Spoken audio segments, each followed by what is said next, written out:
ॐ सहना भवतु सहनौ भुनक्तु सह वीर्यं करवावहै तेजस्विनावधीतमस्तु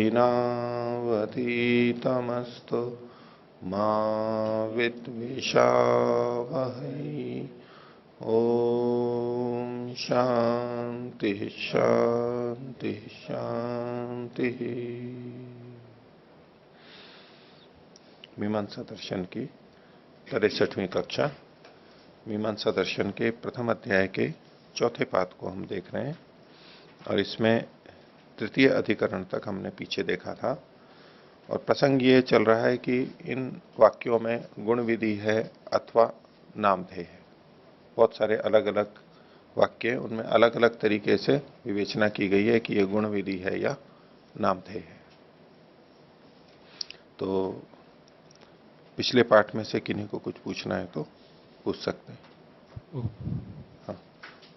अच्छा जी, पृष्ठ संख्या 297, सूत्र संख्या 4, नीचे से चौथी पंक्ति, प्रसिद्धादयश्च उक्तः उत्तराः। यहाँ पर प्रसिद्धि और प्रवृत्ति विशेषकरत्व की समाधान किस रूप में बनेंगे? देखिए, इस वाक्य से पहले इन्होंने लिखा तस्मात् कर्म नामधेय, ये दोनों कर्म नाम है, ठीक है। और प्रसिद्ध्यादयश्च उक्तोत्तर, प्रसिद्धि आदि जो दोष कहे गए थे नामधेय के संदर्भ में ये दोष कहलाएंगे और गुण विधि के संदर्भ में ये उसके पुष्टि में हेतु कहे जाएंगे। पूर्व पक्षी ने जो बात रखी थी, पूर्व पक्षी ने बात रखी थी कि क्यों गुण विधि है, तो प्रसिद्धि का अनुग्रह है और सार्थक होना है, अर्थवत्ता है और प्रवृत्ति विशेष करने वाले। इन तीन कारणों से कहा था कि ये गुण विधि है, ठीक है। और यदि इसको हम नामधेय मानते हैं तो वहां ये तीनों नहीं घटेंगे, ये आक्षेप आएगा कि नामधेय हम वैसे ही नाम रखा तो वो प्रसिद्ध नहीं है और उस वाक्य की अर्थवत्ता नहीं हो रही है, फिर विशेष कुछ पता नहीं लग रहा है, नाम से क्या अंतर आया। जो अर्थ बिना नाम के था वही बिना वो नाम के साथ भी वही की वही चीज हो रही है और प्रवृत्ति भी विशेष नहीं हो रही है, अब प्रवृत्ति विशेष करत्व नहीं है। तो ये जो तीन आक्षेप नामधेय के प्रसंग में आते हैं उसके संदर्भ में इन्होंने कहा प्रसिद्ध्यादयश्च उक्तोत्तर। ये इनका उत्तर तो हमने पहले दे दिया है। यद्यपि पूर्व पक्षी ने इनको गुण विधि के पक्ष में लिया था, लेकिन अर्थापत्ति से यह आता है कि ये तीन चीजें नामधेय में नहीं जा रही हैं, दोष के रूप में आ रही थी। तो उसके उन्होंने जो अलग अलग उत्तर दिए थे, जैसे उद्भिद आदि में प्रसिद्धि का कहा था कि तो शब्द से ही प्रसिद्ध है, अलग से प्रसिद्ध नहीं है। उद्भिद शब्द लोक में नामधेय के रूप में प्रसिद्ध नहीं है, वो अलग द्रव्य के लिए प्रसिद्ध है, लेकिन इसकी अर्थ जो करेंगे शब्द का और भिद का, उस दृष्टि से ये तो यहीं प्रसिद्ध है, कोई बात नहीं है।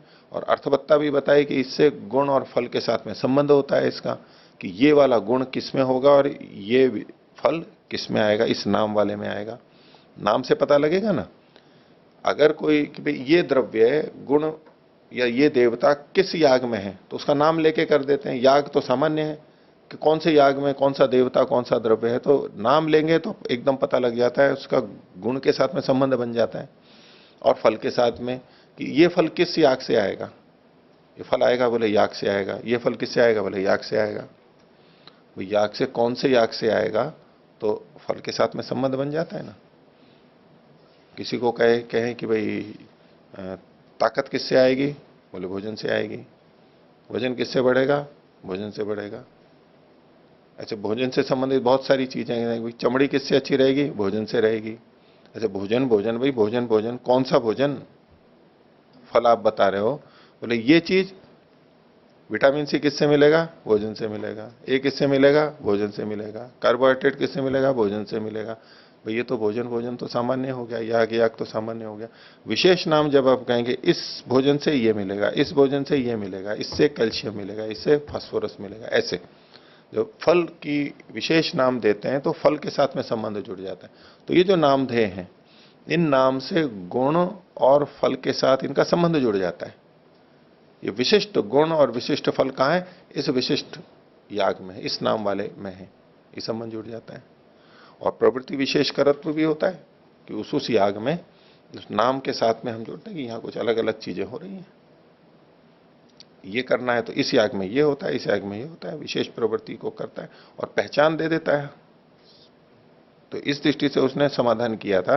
तो ऐसा ही कहा, बोले यहां पर भी ऐसे ही होगा। आप अगर आक्षेप लगाते हो, हम इसको नामधेय मानते हैं तो आक्षेप लगाते हो, तो ऐसे ही उत्तर होगा। इसको इन्होंने युधिष्ठिर जी में लिखा है ना नीचे, प्रसिद्धि और प्रवृत्ति विशेष करत्व के उत्तर दे चुके हैं क्रमशः सूत्र 2 और 3 में। वहां पर हो गया। और कोई?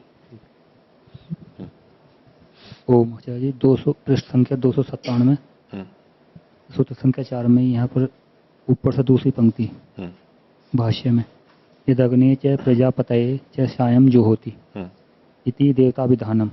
फिर आगे कहा कि चतुर्गृहीत व एतद भूतस्य आघारम आघार्य इति आघारे च द्रव्य विधि। तो यहाँ पर जो दोनों वाक्य दिए तो यहाँ पर विधि पहले को विधि माने या इसको दूसरे का अनुवाद माने, ये क्या कहेंगे यहाँ पर? नहीं, ये इसका प्रसंग बता रहे हैं जो तत्प्रख्य शास्त्र को बता रहे हैं। तत्प्रख्य शास्त्र का मतलब क्या हुआ कि उसको बताने वाला कोई अन्य शास्त्र है।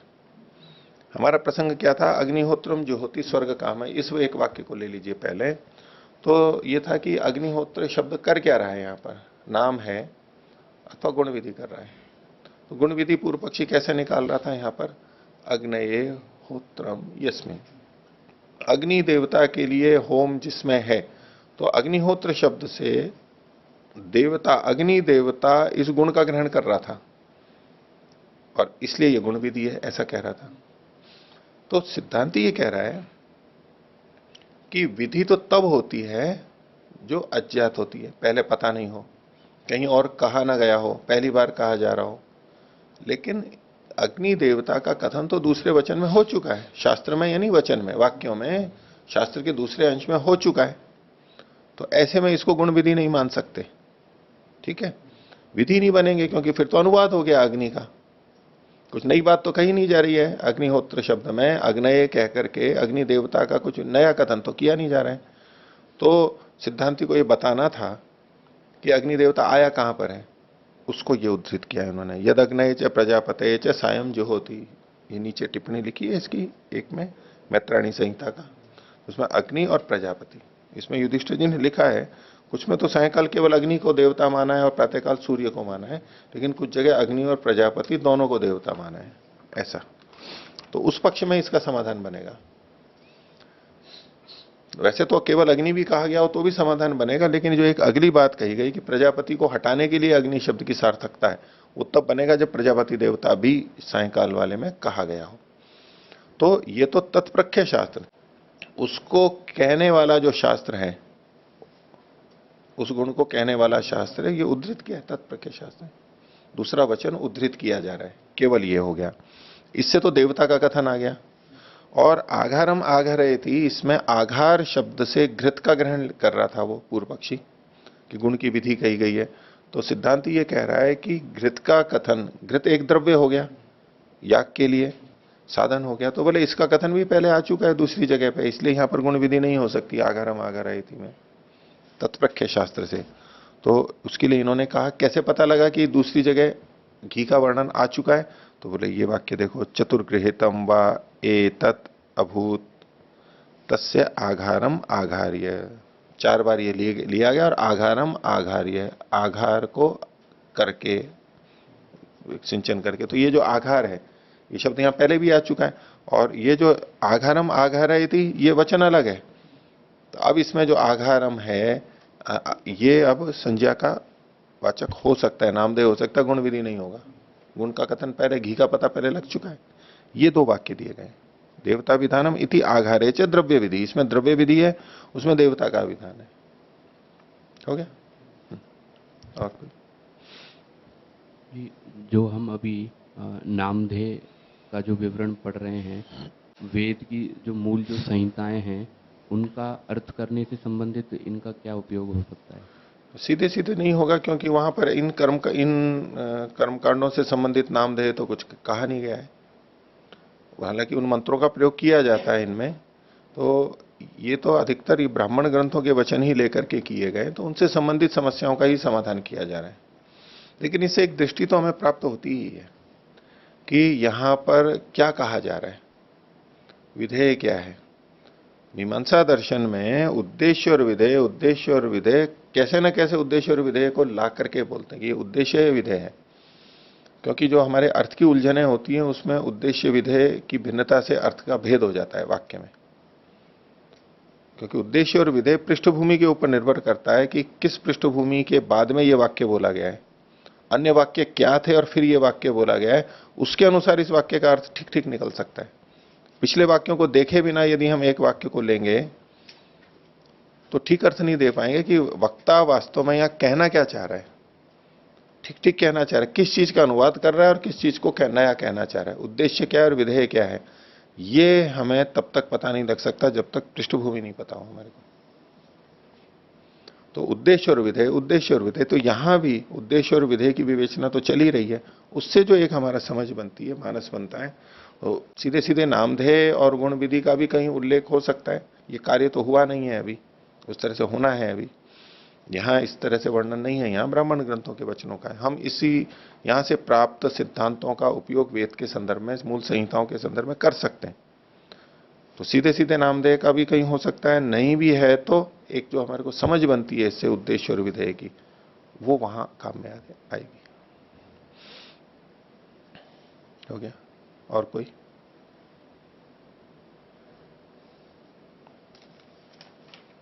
एक इस संदर्भ में जो है कि तत्प्रख्य न्याय,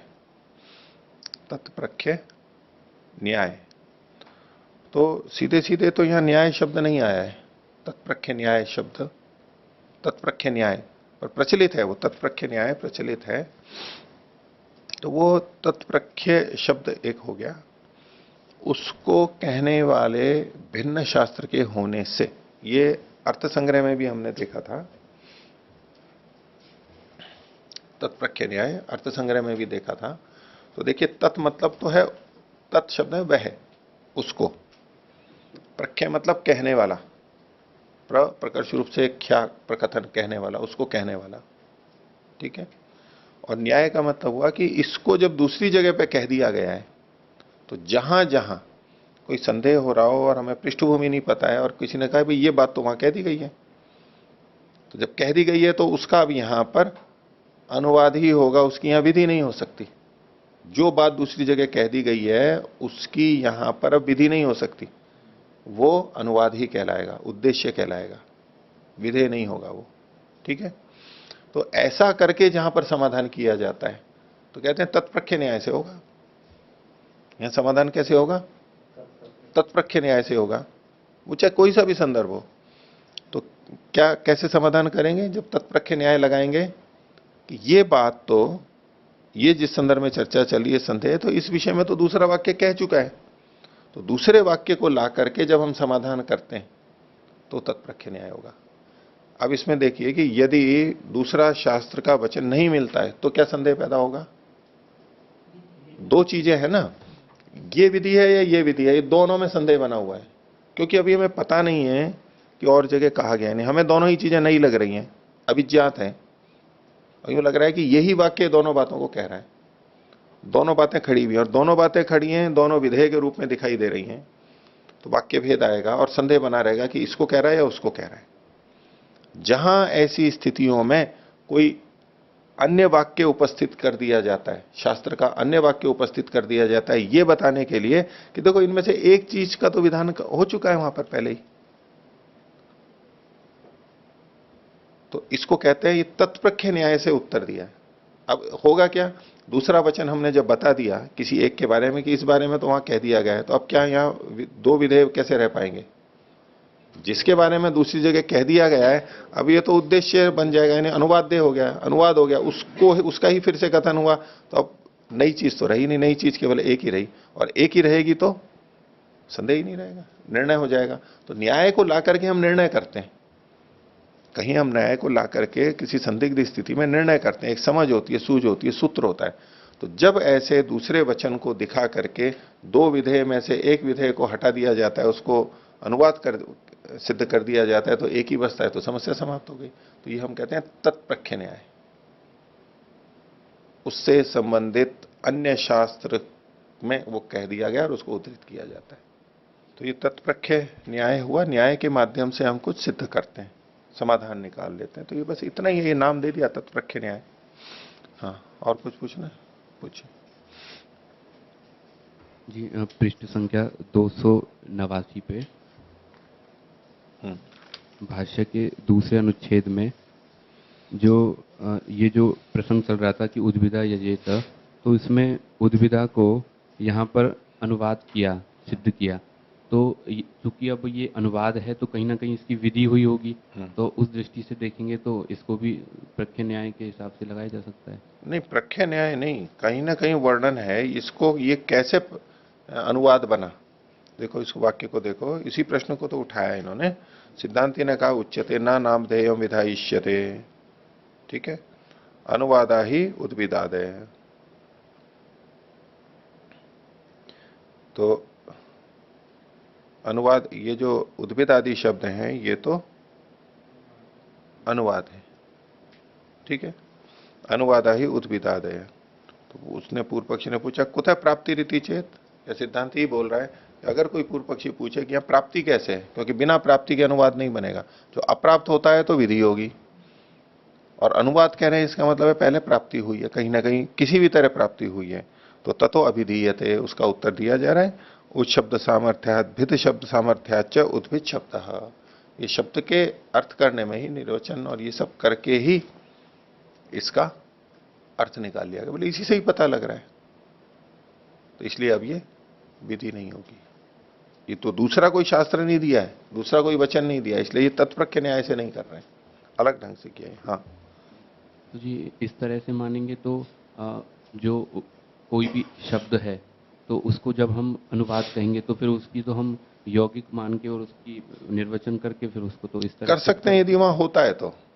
यही तो विवेचना चल रही है कि कहां हो सकता है, कहां नहीं हो सकता है, वो तो देखना पड़ेगा कहां किस तरह से हो रहा है। बहुत तरह के उपाय हैं, प्राप्ति अनेक तरह से हो सकती है, शब्द की अनवर्थता से हो सकती है, कहीं और कथन किया गया उससे हो सकती है, समाज से हो सकती है, कैसे भी हो सकती है, वो चीजें बताई गई हैं। हाँ, हाँ जी, दो वाक्य हैं, जैसे यदग्नये च प्रजापतये च सायं जुहोति, ये एक वाक्य हुआ, और एक वाक्य हुआ अग्निहोत्रम जुहोति स्वर्ग कामः।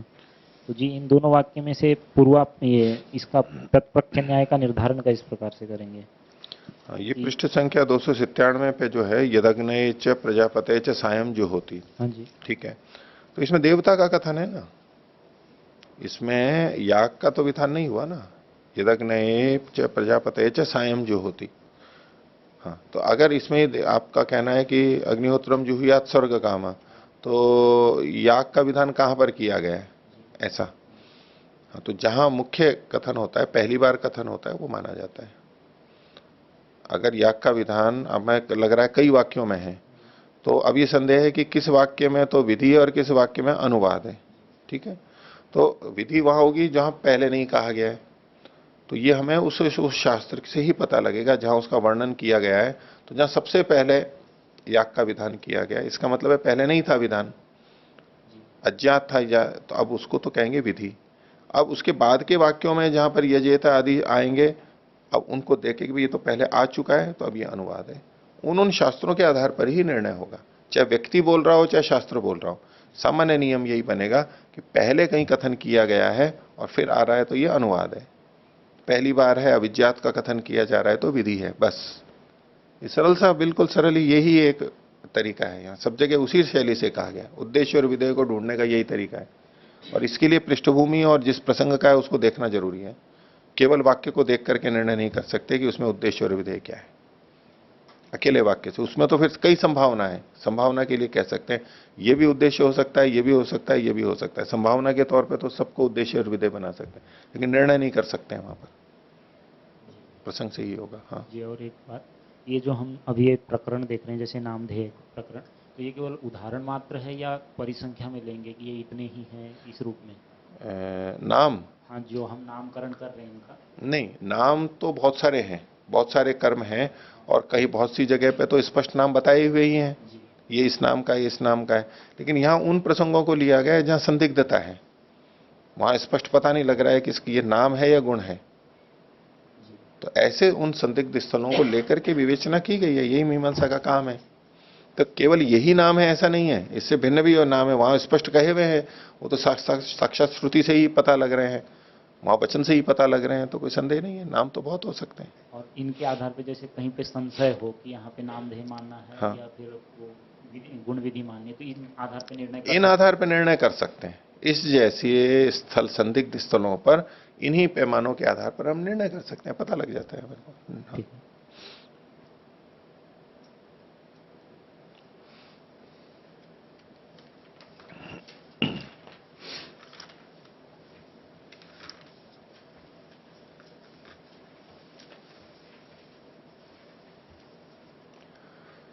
तो नया पाठ, पृष्ठ संख्या 302, मीमांसा दर्शन के प्रथम अध्याय का चतुर्थ पाठ और अधिकरण संख्या 4। तद व्यपदेशाधिकरणम, तद व्यपदेश उसका कथन, ये अधिकरण है। उसके नाम तद व्यपदेश चूंकि यहां पर लिया गया है, अगला जो सूत्र आने वाला है इसमें उस समय सिद्धांति का, उसमें तद व्यपदेश शब्द है, तो उसको ही नाम लेकर के अधिकरण का नाम दे दिया गया। और विस्तृत रूप से देखेंगे तो शेनादि शब्दानाम याग नाम धेयताधिकरणम, शेनादि जो शब्द हैं वो याग के नाम हैं, इसको यहां सिद्ध किया गया। देखिए पीछे जब हमने अर्थ संग्रह देखा था तो नामधेय के प्रसंग में वहां पर कहा गया था नामधेयत्वे निमित्त चतुष्टयम, नामधेय में 4 निमित्त कहे गए। क्या? ये वहां पर आप अर्थ संग्रह में देख सकते हैं 157 पृष्ठ पर, नामधेयत्वम च निमित्त चतुष्टयात, और 4 निमित्त बताते हुए चारों के उदाहरण अलग अलग दिए थे। क्या था उसमें? पहला था मत्वर्थ लक्षणा भयात, दूसरा था वाक्य भेद भयात, तीसरा है तत्प्रख्य शास्त्रात, और चौथा था तद व्यपदेशाच। ये 4 वहां पर निमित्त बताए थे। इनको देखिए, यहां पर वो ही चीज चल रही है। अब देखिए इस चौथे पाद का पहला सूत्र, चौथे पाद के पहले सूत्र के आधार पर जो ये जो प्रसंग उठाया गया, आप इसको बल्कि इसमें जो सारी चर्चा है ना, तो वो है ये मत्वर्थ लक्षणा भयात। मत्वर्थ लक्षणा के भय से यहां पर नामधेय होगा, यानी मत्वर्थ लक्षणा का दोष आएगा, मत्वर्थ लक्षणा करेंगे तो गौरव आएगा, तो मत्वर्थ लक्षणा को हटाया गया और वहां पर श्रुति से नाम को लिया गया, केवल नामधेय किया गया, मत्वर्थ लक्षणा भयात। और उदाहरण भी वही है, उद्भिदा यजेत पशु काम। दूसरा क्या है? वाक्य भेद भयात। ये दूसरा देखिए, हाँ, ये चित्रया यजेत पशु काम, ठीक है, चित्रया यजेत पशु काम, ये जो उदाहरण लिया, ये मतलब दूसरा अधिकरण लीजिए। ये पहला अधिकरण तो ये है मत्वर्थ लक्षणा भयात, और दूसरा अधिकरण है ये वाक्य भेद भयात, ठीक है। और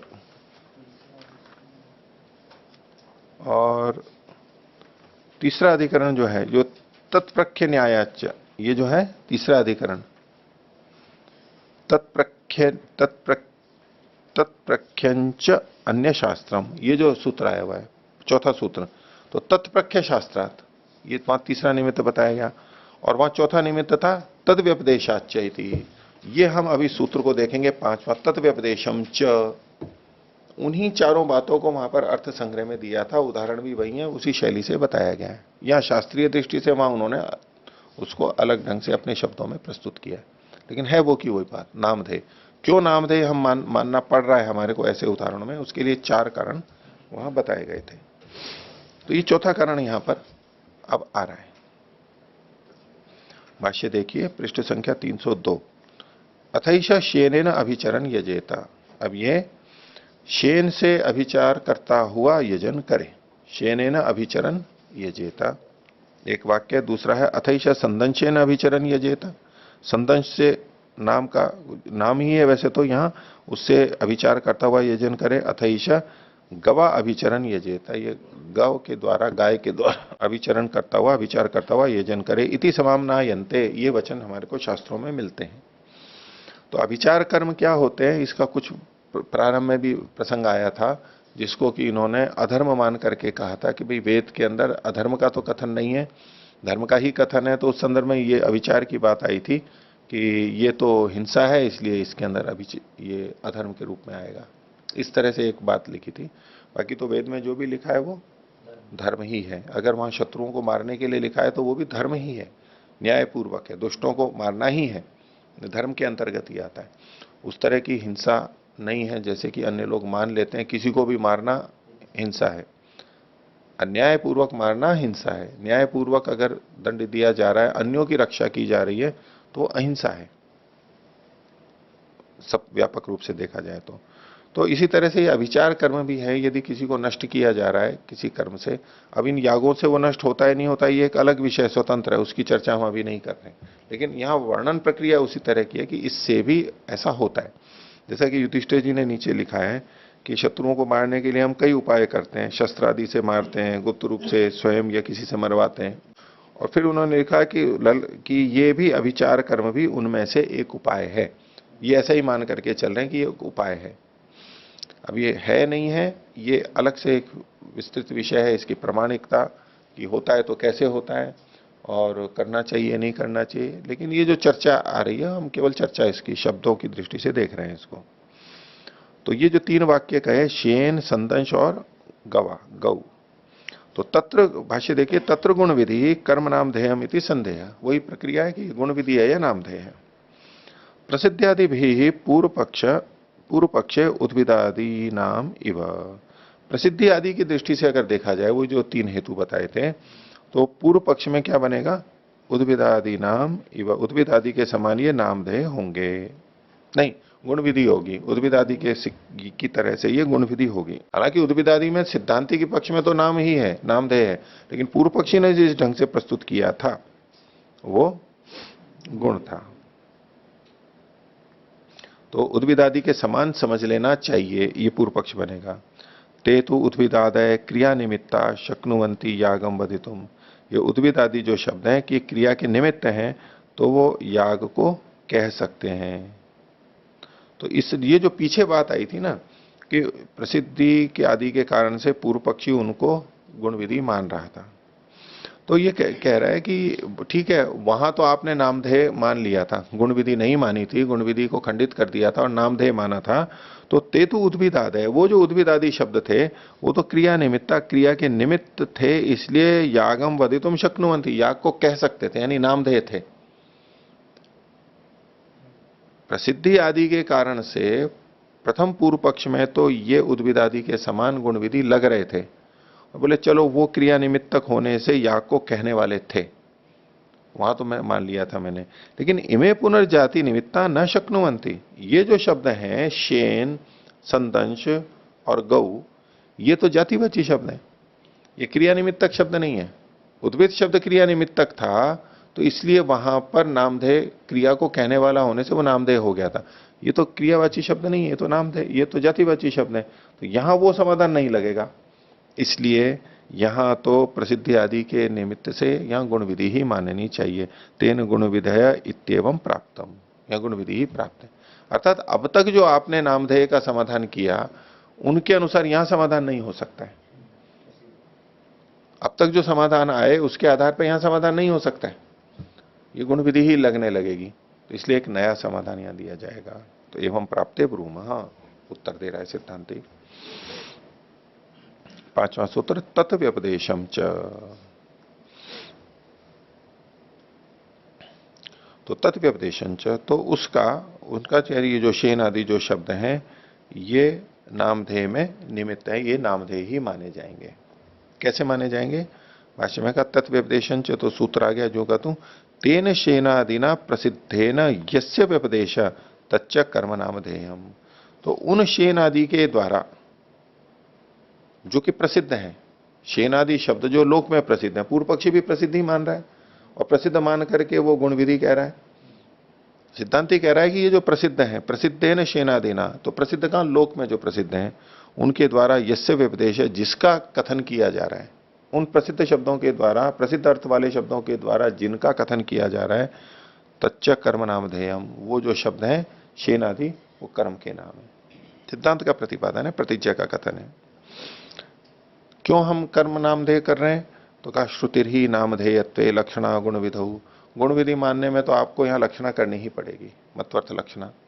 लाक्षणिक अर्थ परंपरा से परोक्ष अर्थ लेना होगा, और श्रुति नामधेय करने में तो श्रुति अनुग्रहित हो रही है, तो श्रुति से श्रुति बलवती है, इसलिए श्रुति ही मानेंगे।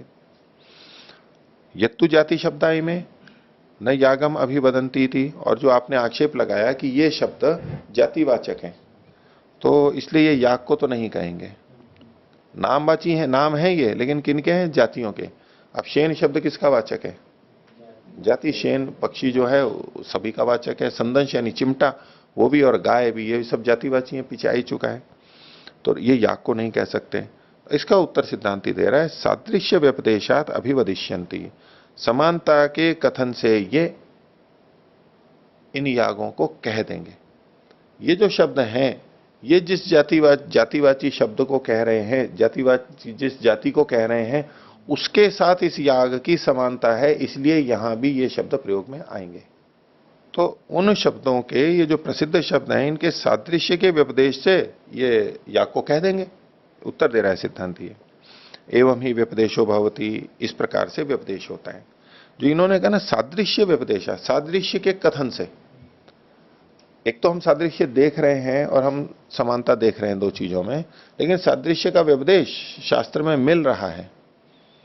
उस शेन का और इस याग का सादृश्य शास्त्र में बताया जा रहा है, ऐसा वचन मिल रहा है। व्यपदेश मतलब कथन मिल रहा है, उससे हम पता लगा लेंगे कि ये नाम, इसको याग का नाम भी हो सकता है।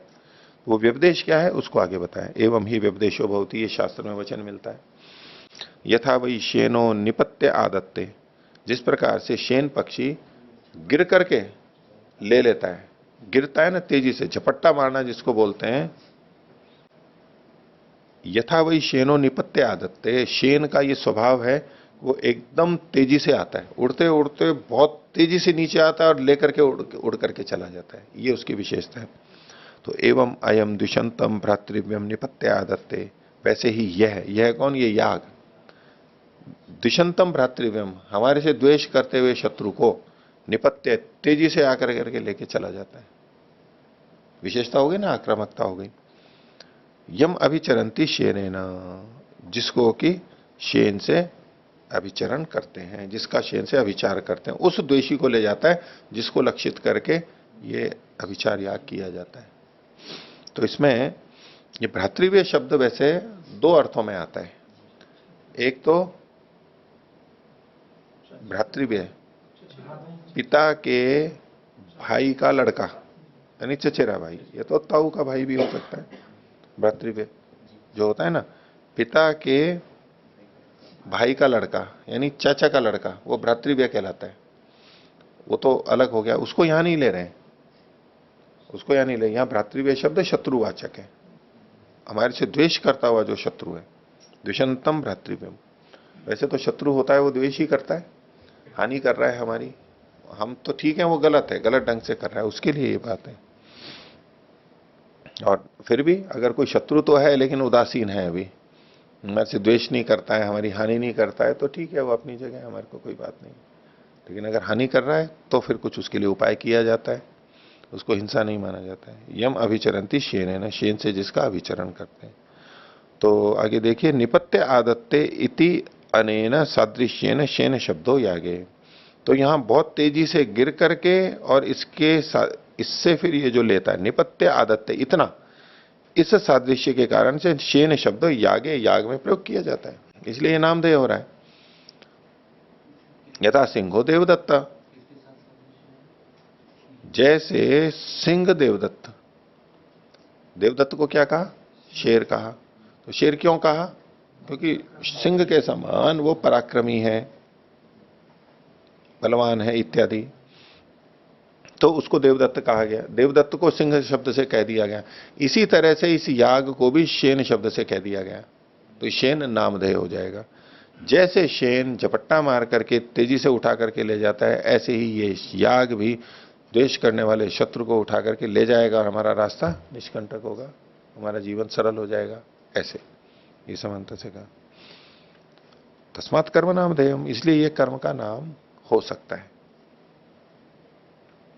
अब ये तद व्यपदेश से कहा जा रहा है। देखो, तद व्यपदेश मतलब इसका कथन शास्त्र में है कि क्यों ये नामधेय बन सकता है, वो सादृश्य बताया जा रहा है। ये तत्प्रख्य शास्त्र नहीं है, ये तद व्यपदेश है। उसका वचन हमारे को मिल रहा है, शेन के समान उदाहरण मिल गया। आगे देखिए दूसरा क्या था, अथईश संदंशेन अभिचरण यजेत, संदंश का था, तो उसके लिए कह रहे हैं यथा संदंशेन दुरादानम आदत्ते, दुरादानम आदत्ते, जिस प्रकार से संदंश से, चिमटे से, दुरादानम, दुरादान मतलब आदान कहते हैं लेने को, और दुरादानम मतलब जिसको कठिनता से लिया जा सकता है ऐसे को भी ले लेता है। जैसा चिमटे से हम क्या चीजें पकड़ते हैं, मान लो अंगारा है, गरम गरम है, वो दुरादान है, हम हाथ से नहीं पकड़ सकते, कठिन है, चिमटे से पकड़ लेते हैं। और कोई छोटी चीज होती है जैसे सुनार वगैरह पकड़ते हैं, वो हम हाथ से नहीं पकड़ सकते, उंगली से नहीं पकड़ सकते और ठीक जगह रख नहीं सकते, वो सुनार उसको पकड़ के ठीक जगह लगा देता है, छोटे से को पकड़ लेता है। तो जहां दुरादान होता है, जिसको कठिनता से पकड़ा जाता है, वहां संदंश उसको पकड़ लेता है। इति, तो इसका क्या मतलब हुआ कि जो शत्रु कठिनता से पकड़ में आने वाला है, आ नहीं रहा है पकड़ में, तो जिस याग के द्वारा उसको, उस दुरादान को, वो दुरादान मतलब वो शत्रु ही हो गया, उसको पकड़ लिया जाता है, वश में कर लिया जाता है, वो याग कहलाएगा संदंश याग, नाम हो गया उसका। आगे गवी, तीसरा क्या था, अथईशा गवाभिचरण यजेता, तो गवी, तो गाय के लिए क्या कहा, यथा गावो गोपायंती, जैसे गाय अपने बच्चों की रक्षा करती हैं। गाय अपने बच्चों की रक्षा करती है कब, जैसे जंगल में हो और शेर आ जाए, तो वैसे तो गाय खुद भागेगी, लेकिन बच्चे को बचाने के लिए वो बड़ी आक्रामक हो जाती है, वहां शेर से भी भीड़ पड़ती है, रक्षा करती है अपने बच्चे की। तो ऐसे जो याग हमारी रक्षा करे, किससे, शत्रु से, वो याग गवा, उस याग को गौ के नाम से कहेंगे, यथा गावो गोपायंती थी। तो तस्मात संदंश शब्दोपि कर्मनामधेयम गो शब्दोपि, संदंश और गो शब्द ये भी कर्मनामधेय हो जाएंगे। ये कैसे हुआ, तद व्यपदेश से हुआ, तद व्यपदेश से हुआ। ठीक है, यहां ये नामधेय माना गया है, नामधेय माना गया, और इसमें पीछे सादृश्य यहां पर है उपमान उपमेय की दृष्टि से, लेकिन सीधे सीधे उपमान उपमेय नहीं कहा जा रहा है, यहां पर नामधेय कहा जा रहा है। उपमान उपमेय को अलग जगह कह दिया गया है, ये जो वाक्य बताए ना तद व्यपदेश, उपमान, यहां उपमान उपमेय ही तो बताया जा रहा है, यथा करके जो बताया जा रहा है उपमान उपमेय बता दिया गया। नहीं कोई इसको अथ शेनेन अभिचरण ये जाता है, इसको उपमान उपमेय की तरह से अर्थ करने लग जाए, ऐसा नहीं लेंगे यहां पर। यहां तो शेन याग का नाम ही होगा, क्योंकि तद व्यपदेश हो चुका, उपमान उपमेय का कथन दूसरी जगह हो चुका है, फिर यहां कथन किया जा रहा है, तो ये तो नाम ही माना जाएगा। ठीक है,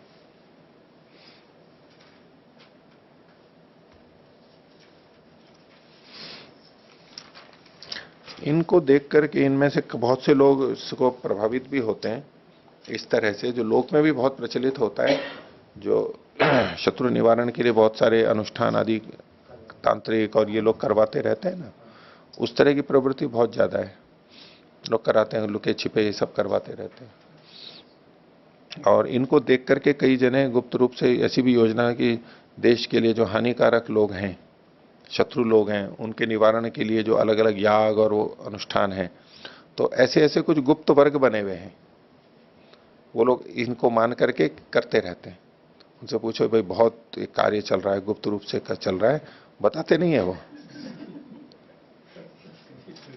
है बताते नहीं है उनको को नहीं, बस वो चल रहा है, वो गुप्त ही रखते हैं इसको, इस तरह के कर्म करते हैं, वो बताते नहीं है, क्योंकि शास्त्र में कहीं उनको लिखा हुआ मिल गया इस तरह से कि इसको हटाना है, कैसे निवारण हो, बोले सीधे लड़के तो हटा नहीं सकते इनको, और तो कोई उपाय नहीं है। तो ऐसे लोग भी हैं, अभी भी हैं। हाँ, ऐसा संभव है जी, इस प्रकार से तांत्रिक विद्या से इस प्रकार से शत्रु को नहीं वो हटाना? तांत्रिक विद्या यूं मत लीजिए इसको, यहां पर मैं ऐसा नहीं कह रहा हूं, उसका समर्थन नहीं कर रहा हूं, ये तो मैंने शुरू में ही उस पीछे भी बोला कि इससे ऐसा होता है नहीं होता है, ये तो एक अलग से विचारने की बात है, इससे जूं का तू होता है नहीं होता है इन कर्मों से। पर जैसा कि मैंने पहले भी आपके सामने रखा था, शुरू में जब अर्थ संग्रह की बात आई थी, एक ऊहा की दृष्टि से देखते हैं, इनसे होता है नहीं होता ये अपने आप में विचारणीय बात है। लेकिन अगर शास्त्रों के अंदर जो मान्य शास्त्र हैं उसमें इस तरह की चीजें लिखी हुई हैं, मूल वेद संहिताओं में अगर ऐसी चीजें मिली हुई लिखी हुई हैं, तो शास्त्र में वेद में लिखा है तो ऐसा होता है, ये मानना होता है, हमारे को मानना ही होगा, क्योंकि वो व्यर्थ नहीं हो सकता। वो कैसे हो सकता है उसके लिए फिर अलग विचार की बात होती है, क्या सबको हो जाएगा, सबको होगा या नहीं होगा। तो ये इच्छा भी हम कर सकते हैं। तो इस तरह की इच्छा करनी चाहिए या नहीं करनी चाहिए, एक सिद्धांत की बात आती है। तो प्रथम दृष्टया वेदों में शत्रुओं के नाश की, दुष्टों के नाश की बात कही गई है, हम ऐसी इच्छा कर सकते हैं क्योंकि वहां लिखा हुआ है, और इस तरह की इच्छा करने में दोष नहीं है। अन्याय अत्याचार को हटाने के लिए, धार्मिकों की रक्षा के लिए, धर्म की स्थापना के लिए, अपनी सुखद स्थिति के लिए, धार्मिक की यानी आर्य की, श्रेष्ठ व्यक्ति की अच्छी स्थिति के लिए ये सब किया जा सकता है, करना चाहिए, करना पड़ेगा। उसके बिना शांति नहीं आ सकती। वो केवल बातों से नहीं सीख सकते, समझ सकते, कुछ व्यक्ति ऐसे होंगे ही, हमेशा रहेंगे वो समाज के अंदर। उनको इसी उपाय से नियंत्रित किया जाता है, हटाया जाता है। अब है कि क्या हमारी कामना जो करते हैं, परमात्मा भी उसमें जैसे सहायता करता है, तो हमारी इच्छाओं को पूरा करता है, वो सदिच्छाओं को पूरा करता है। तो जैसे हमारी सुख की प्राप्ति की इच्छाएं होती हैं, सुख और सुख के साधनों की प्राप्ति की इच्छा होती है, और परमात्मा पूरी करता है वो, ठीक है। तो कैसे करता है, वो कब करता है, यदि हमारा वैसा कर्माशय हो। केवल हम प्रार्थना कर रहे हैं, कर्माशय है नहीं हमारा, तो पूर्ति नहीं करेगा। पूर्ति तो करेगा, वो करता है वो इच्छाओं की, लेकिन सबकी इच्छाएं कहां पूरी होती हैं। इच्छाएं तो बहुत लोग करते हैं, न जाने कितनी इच्छाएं करते हैं, रो रो करके करते हैं, गिड़गिड़ा करके करते हैं, मन्नतें मान मान के करते हैं, कितनी कठिनाई से जा के करते हैं, सबकी तो नहीं होती पूरी। अब वो किसको कर रहा है वो प्रार्थना, वो अलग बात है, सही गलत। कोई मंदिर में जा रहा है, कोई मस्जिद में जा रहा है, वो एक अलग बात है। लेकिन परमात्मा की दृष्टि से देखें, निराकार रूप से भी जो प्रार्थना की जाती है, वो प्रार्थना तो वो पूरी करता है, क्योंकि यत का मास्ते जुहमत तन्नो अस्तु, जिस जिस कामना वाले होके हम आपकी वांछा करें वह हमारी पूर्ण होवे। तो यानी कामना करने से हमारी इच्छा तो पूर्ण होती है, वहां ईश्वरीय व्यवस्था भी है साथ में, लेकिन किसकी पूरी होगी, तो कर्माशय तो होना चाहिए, क्योंकि ईश्वर न्यायकारी है। ऐसे ही केवल का इच्छा से तो नहीं होती है वो बात पूरी। हम अपने कर्माशय का उपयोग अपनी किस इच्छा की पूर्ति के लिए करना चाहते हैं, ये हमारे ऊपर निर्भर करता है। कर्मों का फल निश्चित होते हुए भी, खासतौर से पुण्य कर्मों का फल हम अपनी इच्छा अनुसार ये या ये ले सकते हैं, हमारी कामना के अनुसार। चाहे तो हम मुक्ति में चले जाएं, चाहे सांसारिक सुख ले लें। और सांसारिक सुख में भी क्या चाहते हैं हम, सांसारिक सुख में भी हम क्या चाहते हैं, ये हमारी इच्छा के ऊपर निर्भर करता है। हम अच्छा शरीर चाहते हैं, हम अच्छी बुद्धि चाहते हैं, हम धन संपत्ति अच्छी चाहते हैं, हम किसी क्षेत्र विशेष के लिए योग्यता चाहते हैं, ये हमारी कामना से हो सकता है। अगले जन्मों में भी हमारी इन इच्छाओं के अनुसार हमारे को जन्म मिल जाता है, लेकिन मिलेगा कर्मानुसार ही।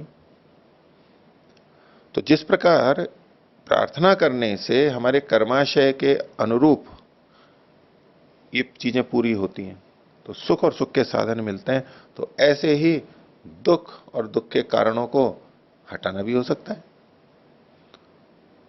अंतर क्या है, इच्छा ही तो है हमारी, हमारी इच्छा है और हमारे कर्माशय के अनुसार पूरी हो रही है। तो सुख या सुख के साधनों को जब हम चाहते हैं, ये भी हमारी इच्छा है, इसी हम चाहते हैं। इसी तरह से दुख और दुख के कारणों को हम हटाना चाहते हैं, ये भी हमारी इच्छा है। दोनों ही तरह की, दो ही तरह की इच्छाएं होंगी, जितनी भी इच्छाएं, उसको इच्छा या अनिच्छा या प्रीति या प्रीति या दुख या सुख या इच्छा और द्वेष ऐसे कह लीजिए, लेकिन वो भी एक तरह की हमारी कामना है, वो भी हो सकती है और होनी चाहिए। ऐसे में दूसरे को भी ईश्वर अपनी न्याय व्यवस्था के अनुसार ही करेगा, बिना न्याय व्यवस्था के नहीं। दूसरा दुष्टि नहीं है और हम कामना करे जा रहे हैं कि इसको हटा दें या नष्ट हो जाए, वो नहीं हो सकता है, नहीं होगा। अगर उसका भी दोष है, उसका अपना कर्माशय भी है व्यक्ति का, वस्तुओं का तो चलो ठीक है, वस्तु हट गई, हमारी हानिकारक चीज हट गई, लेकिन कोई मनुष्य है, उसका भी अपना कर्माशय काम कर रहा है, हमारा भी कर्माशय काम कर रहा है। तो केवल हमारी इच्छा से वो हट जाए, हमने तो कामना कर ली हुई, लेकिन वो उचित है या नहीं है, उसको भी तो परमात्मा देखेगा। लेकिन यदि हमारी इच्छा उचित है, हम धार्मिक हैं और वो अधार्मिक है, और हमारा कर्माशय भी है, और ऐसे में जब ये इच्छा की जाएगी तो पूरी होनी चाहिए। वो प्रत्यक्ष परोक्ष किस ढंग से पूरी होती है, तो उसके लिए अगर कोई साधन किया जा रहा है, इन साधनों को करते हुए एक तरह से हम अपनी इच्छा को ही प्रकट करते हैं बहुत तीव्रता से, उस साधन से हो या ना हो, लेकिन हम एक इच्छा प्रकट करते हैं। कई बार यज्ञादि के संदर्भ में भी होता है कि उससे या और भी किसी कर्म से कि इससे हमारी कामना पूरी होगी या नहीं होगी। अब वैसे हम कामना इच्छा को तीव्रता से कर नहीं पा रहे हैं, लेकिन एक कोई अनुष्ठान बना लिया, ये करेंगे वो करेंगे, उस दिन करेंगे, सब पढ़ रहे हैं, मंत्र बोल रहे हैं, एक माहौल कैसा बन गया, वो इच्छा हमारे अंदर बार बार आ रही है और उभार दी गई उस क्रिया के द्वारा, उस कर्म कांड के द्वारा वो इच्छा उभार दी गई। उस कर्म से सीधा हो रहा है नहीं हो रहा है एक अलग बात है, लेकिन चूंकि हमारी इच्छा व्यक्त हुई और उसके इच्छा के अनुसार जो कुछ हमारे को मिलना है तो वो मिल सकता है। और हम फिर सोच सकते हैं कि इस कर्म से क्रिया से हो गया। क्रिया का अपना प्रभाव हो सकता है, वो एक अलग चीज है, हो भी सकता है नहीं भी हो सकता है, लेकिन इच्छा तो वहां पर बढ़ी जाएगी उस स्थिति को देखते हुए। तो ऐसे ही ये जो कुछ तरह के कर्म है, इसमें हम अपने शत्रु को हटाने की इच्छा ही तो कर रहे हैं तीव्रता से। और यदि हमारा ऐसा कर्माशय है और वो वास्तव में दुष्ट है और उसका बचाने वाला कोई कर्माशय नहीं है, तो उस तरह की स्थितियां बनेगी, वो हट जाएगा, वो इच्छा भी पूरी हो जाती है ऐसी। लेकिन इसको अनिष्ट नहीं कहते, इसको अधर्म नहीं कहते, हित के लिए की जाती है। तो ये तो अधिकरण समाप्त हो गया। आगे देखिए पृष्ठ संख्या 306। इसका विवेचन इन्होंने दिया युधिष्ठिर जी ने, अभिचार का भी, उसको भी देख लीजिएगा, हालांकि ये विचाराधीन और मतभेद वाला विषय है। इसी तरह से इन्होंने इसी प्रसंग में कुछ विशेषण और दिए हैं कि जो परिशिष्ट होते हैं ब्राह्मणों के और वेद के खिल भाग है, खिल अध्याय, उसकी विवेचना है, तो उसको मूल का भाग नहीं माना जाता है, ये इन्होंने सिद्ध किया है, उसको भी आप पढ़ लेना। तो आगे देखिए पृष्ठ संख्या 306, शीर्षक है नया अधिकरण शुरू हो रहा है, वाजपेयाधिकरणम, वाजपेय नाम का अधिकरण, क्योंकि उसको लेकर के यहां पर चर्चा की गई है। और उसको खोल क्या दिया, वाजपेय आदि शब्दानाम नामधेयताधिकरणम, वही नामधेय है वाजपेय आदि की। ये जो आदि लगा देते हैं, इससे क्या पता लग जाता है कि इस तरह के और भी हैं। ये तो एक उदाहरण मात्र है, उपलक्षण मात्र है, इसी तरह के और भी हो सकते हैं। तो वाजपेय नाम का एक याग होता है, तो सोमयाग की 7 संस्थाएं होती, 7 संस्थाएं होती हैं, उसमें से 7 में से ये एक है वाजपेय, 5वीं संस्था, यानी सोमयागों के अंतर्गत ही आता है। इसको आप श्रोत पदार्थों का संक्षिप्त परिचय जो आपके पास पुस्तक है उसमें पृष्ठ संख्या 164 पे देख सकते हैं। वाजपेय का अलग से विस्तार से वर्णन किया गया है, विशेष होने से। आपने ब्राह्मणों के गोत्रों में भी देखा होगा वाजपेयी, वाजपेयी जो गोत्र लगता है वो इस वाजपेय शब्द से ही है। जो वाज का पेय करने वाला है वाजपेयी। वाज कहते हैं अन्न को, शक्ति सामर्थ्य को, और उसको पेयी पीने, वाजपेय, तो जिसमें शक्ति सामर्थ्य बढ़ता है उसको पिया जाता है, जिससे शक्ति आती है, वो वाजपेय याग कहलाता है। और जो उसको करने वाले रहे होंगे, जो इस याग को करने वाले ब्राह्मण रहे होंगे, वो वाजपेयी के नाम से प्रसिद्ध हो गए। अब भले ही वो वाजपेयी याग छूट गया, लेकिन परंपरा से उनका गोत्र वाजपेयी चलता आ रहा है। तो छठा सूत्र देखिए, नामधेय गुणश्रुते स्यात् विधानम इति चेत। तो नामधेय में अगर गुण की श्रुति हो रही हो, है तो नाम, लेकिन उसमें गुण दिखाई दे रहा हो, कुछ गुण द्रव्य आदि कुछ दिखाई दे रहा हो, गुण की श्रुति हो रही हो, गुण श्रुते स्यात्, तो वहां पर विधानम इति चेत, तो ऐसे में तो गुण का विधान मानना चाहिए, ऐसा यदि पूर्व पक्षी कहे तो। नाम है, वो नाम है, शास्त्र में उसको नाम दिया हुआ है, लेकिन उस शब्द से, नामवाची शब्द में गुण दिखाई दे रहा है, तो इसको गुण विधि मान लेनी चाहिए, ऐसा यदि पूर्व पक्षी कहे तो उसका उत्तर यहां पर दिया गया है, वो समाधान है। सूत्र में केवल शंका उठाई गई है पूर्व पक्षी की ओर से। भाष्य देखिए, वाजपेय ने स्वराज्य कामो यजेता इति श्रूयते, ये वचन शास्त्र में मिलता है कि वाजपेय के द्वारा स्वराज्य कामना वाला यजन करे। स्वराज्य काम मतलब अपना राज्य जिसका हो, ऐसा विस्तृत अपना खुद का स्वाधीन राज्य हो, ऐसी जो कामना करता है वो वाजपेय से यजन करे। तत्र किम गुण विधि कर्म नाम ध्येयम इति संदेह, गुण विधि या कर्म नाम ध्येय है, संदेह हो गया। एवं चेत संदेह, अगर इसमें ये संदेह होता है, अब यहां जो पूर्ण विराम लगा है इसकी जगह अल्प विराम ले लीजिए, पूर्ण विराम काट दीजिए। तो दृश्यते गुण विधि, तो एवं चेत संदेह दृश्यते गुण विधि, पूर्ण विराम से भी वैसे चल सकता है। तो दृश्यते गुण विधि, बोले यहां गुण विधि दिखाई दे रही है। न संदेह, कोई संदेह नहीं है। क्यों? श्रूयते ही गुण, क्योंकि यहां पर गुण सुना जा रहा है। तो इसको इस शैली से किया, जैसे अगला वाक्य था ना, न संदेह अल्प विराम और फिर श्रूयते ही गुण, इस शैली से यहां पीछे देखेंगे एवं चेत संदेह दृश्यते गुण विधि अल्प विराम। सो अवगम्यमानो न शक्यो नास्तीति वदितुम। तो जो जाना जा रहा है यहां पर वाजपेयी शब्द में जो गुण जाना जा रहा है, ये जाना जाता हुआ उसके लिए जाने जाते हुए कि न अस्तीति न वक्तुम शक्यते वदितुम, ये है नहीं ऐसा नहीं कह सकते। जब जाना जा रहा है तो है ही मानना पड़ेगा। तस्मात गुण विधि, इसलिए इसको गुण विधि समझना चाहिए। अब इसका उत्तर सिद्धांति दे रहा है 7वें सूत्र से। तुल्यत्वात् क्रिययोर न, तुल्य होने से, क्रिययो दो क्रियाएं हैं, उनके तुल्य होने से ये ऐसा कथन ठीक नहीं है। इस सूत्र के दो तरीके से अर्थ किए गए हैं, सूत्रार्थ भी दो तरीके से है। भाष्यकार ने भी दो ढंग से इसकी व्याख्या की है, इसलिए इसके सूत्रार्थ भी दो तरह से बनेंगे। दोनों ही तरह से इसका समाधान होता है, न को अलग ढंग से लेते हुए, जिसको कि हम भाष्य में देखेंगे। तो पहला उत्तर, पहला तरीका यहां पर शुरू कर रहे हैं, नहीं तदेवम, ये ठीक नहीं है। तुल्य ही इमे क्रिय स्याताम, ये दो क्रियाएं तुल्य हो जाएंगी इसकी। तो तुल्य तत्क्रिय और न का मतलब किया कि निषेध किया पूर्व पक्षी को कि आपका कथन ठीक नहीं है, फिर तो ये दो क्रियाएं समान होने लग जाएंगी, भेद नहीं रहेगा उनमें, ये दोष बताया जा रहा है। दो भिन्न भिन्न क्रियाएं हैं और वो एक ही कही जा रही हो, ये दोष के रूप में कथन किया जा रहा है। कैसे? उसको बता रहे हैं। या च वाजपेयी क्रिया या च दर्श पौर्णमास क्रिया। यदि आप इसको गुण विधि मानोगे तो ये जो वाजपेयी नाम की क्रिया है, याग है, ये और दर्शपूर्ण मास की क्रिया में कोई भेद नहीं रहेगा, एक ही हो जाएंगे वो। जबकि दर्शपूर्ण मास अलग है और वाजपेयी अलग है। सोमयाग में और वाजपेयी को इसमें राजसूय और इस समय भी इसमें किया जाता है, उसका एक महत्वपूर्ण घटक है ये। इसको वर्णन आप देखेंगे, श्रोत यज्ञों का संक्षिप्त परिचय जो मैंने आपको बताया था। हाँ, इसको ये कहते हैं कि ये 7 सोम यज्ञों के अंतर्गत है, लेकिन इस याग को राजसूय से भी उत्तम माना गया है। इसकी प्रशंसा बहुत की गई है। राजसूय यज्ञ करते हैं तो वाजपेयी याग को भी अच्छा और उससे भी अच्छा माना गया है, उस तरह का है, राजाओं के द्वारा किया जाने योग्य है ये। तो बोले ये दर्शपूर्ण मास के तुल्य हो जाएगा। कब? यदि आप यहां पर गुण विधि मानोगे तो। कैसे? उसको आगे बता रहे हैं। उभयत्र दर्शपूर्ण मासिको विध्यंत स्यात्।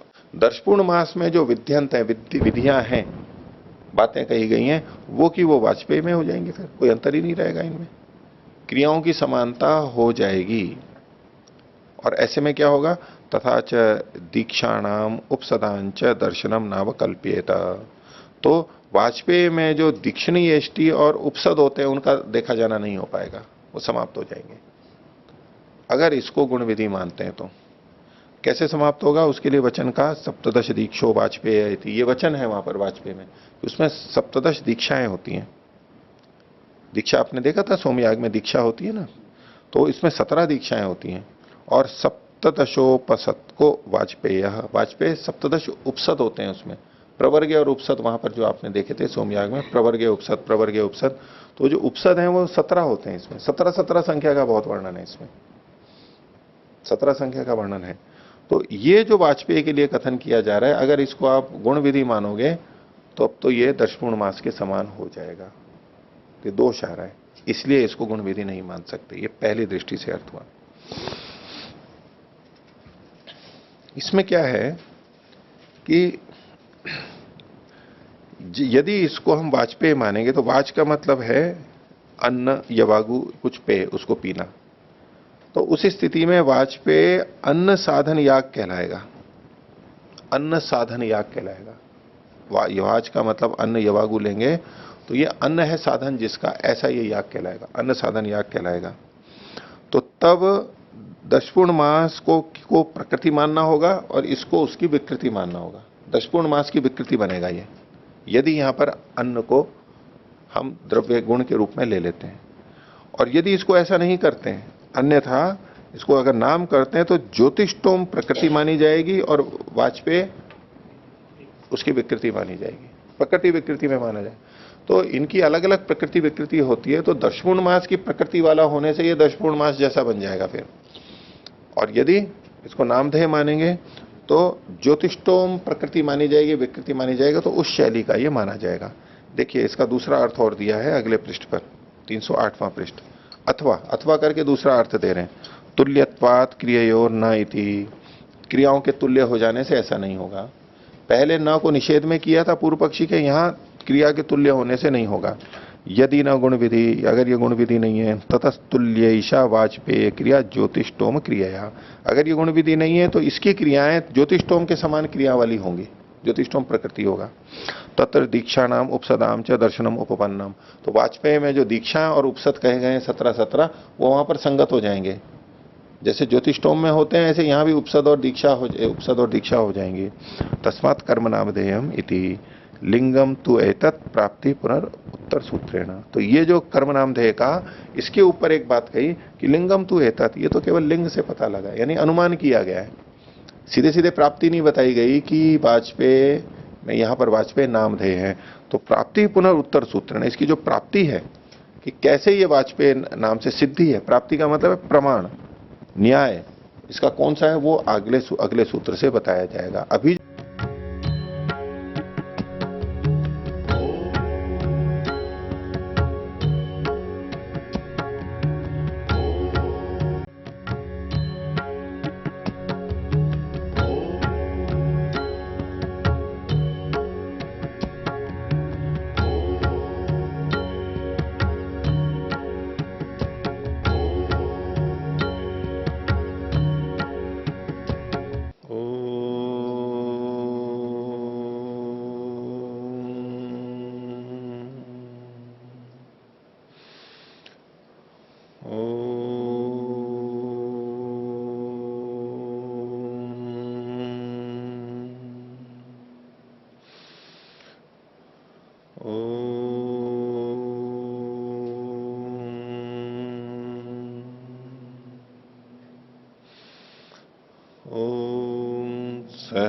सहनावतु सहनौ भुनक्तु सह वीर्यं करवावहै तेजस्विनावधीतमस्तु मा